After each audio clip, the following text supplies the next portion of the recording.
vache. Frédéric, bonjour. Alors, jeudi prochain, tout le monde le sait, c'est le 8 mars, c'est la journée internationale des droits des femmes. OK. Aujourd'hui, on s'est posé la question, on s'est dit, tiens, mais c'est la journée de quoi? Parce qu'il y a toujours une journée spécifique. Et c'est Laurent qui m'a donné la réponse, et c'est lui qui nous en parle aujourd'hui. C'est la journée... des émissions pour enfants, à la télé, à la radio. Donc là, je vais revenir en arrière et faire plaisir à toutes les générations, puisque la télé en France commence en 47, 48. Oui. Oui, si, vous allez voir. Et bon, à l'époque, il y a quelques centaines de postes simplement et uniquement dans Paris. Et il faut attendre 20 ans pour qu'il y ait 10 millions de postes en 70, et donc à peu près un poste dans au moins une famille sur deux. Ce que vous voyez quelque part, est-ce qu'on le voit? C'est la toute première émission en 53. Ça, personne l'a vu, non? Ah oui. Alors, bon, il y a plusieurs choses qui partent en même temps. Voilà, ça, c'est la plus connue. C'est la plus connue. Nounours. On est en 62, en décembre 62. C'est Nounours. On est sur la RTF, qui s'appelle même pas encore ORTF à l'époque. La RTF.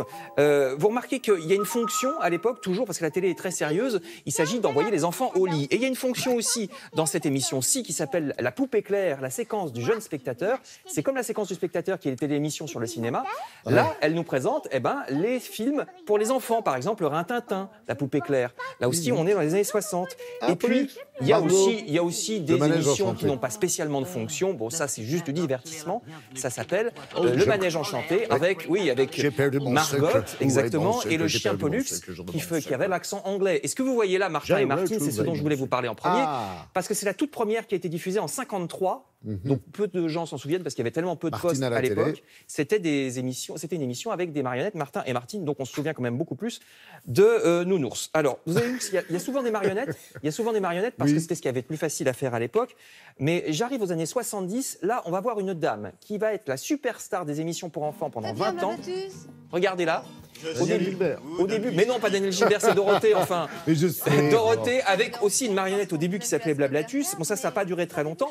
Mais ce qui a duré beaucoup plus longtemps, c'est la grande émission des années 70-80, où sont passées toutes les grandes séquences pour les enfants. Récré à 2 et ensuite L'île aux enfants. Alors L'île aux enfants, vous remarquez qu'il faut montrer qu'on est en couleur à l'époque. Parce que la télévision couleur vient d'arriver, donc c'est pour ça qu'il y a énormément de couleurs. C'est pour ça que Casimir est orange. Casimir tellement star qu'il est reçu par le président de la République. Et donc on montre la couleur. Toutes ces émissions sont des émissions françaises, parfois très artistiques, très poétiques. Peut-être vous souvenez-vous de Papy Vol, qui était une émission de papier découpé. Pour le côté artistique, il y avait aussi Chapi Chapeau, avec rien de moins que François de Roubaix, grand compositeur François de Roubaix, à la musique donc de Chapi Chapeau. J'aurais aussi pu vous parler de Il était une fois l'espace, qui utilisait la musique de Michel Legrand. Donc vraiment, on ne se moque pas du téléspectateur et du jeune téléspectateur à l'époque.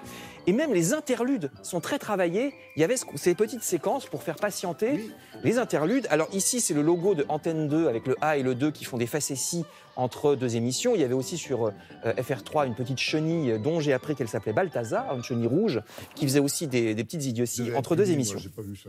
Oui, vous étiez déjà trop grand. À partir des années 80... Ah oui, mais moi j'ai connu. À partir des années 80, il y a quelque chose qui change, c'est que la télévision devient commerciale avec la privatisation de TF1. Donc il y a beaucoup de publicité, on se bat pour l'audience et arrivent les séries japonaises, les dessins animés japonais qui vont être beaucoup critiqués. Regardez ça. Alors au départ, qui est ce robot aussi fort que l'univers ? C'est Goldorak, mais évidemment, enfin Goldorak le grand. Ben voilà, c'était déjà plus votre époque. Donc Goldorak va être très critiqué parce que c'est le début d'un dessin animé violent, Albator aussi, enfin ça va être considéré comme ça. Il va y avoir Albator, Candy, Capitaine Flamme, Ken le survivant. Candy, c'est moins... Non, Candy, c'est pas violent, on va dire que c'est mièvre. Mais alors, le low cost absolu, c'est ça, la série japonaise. Mais oui, Bioman, qui a l'air d'être tourné, vous le savez, dans un terrain vague en une après-midi. Et il y a aussi les produits dérivés. Les produits dérivés comme Barba Papa, pourquoi vous êtes mort de rire? Parce que les produits dérivés, c'est pareil, il s'agit de commercialiser, de faire de l'argent sur les séries. Très fort, Musclor. Pourquoi je vous montre ça? Parce que cette série va être créée par Mattel pour uniquement commercialiser des produits dérivés. C'est pour vendre des jouets qui vont créer ce dessin animé. Donc, vous voyez, on est vraiment parti de marionnettes créées ex nihilo par des artistes qui travaillaient à la SFP au but de Chaumont dans les années 50 et 60 pour ensuite de la poupée mondialisée où il s'agit de vendre des produits dérivés. Voilà.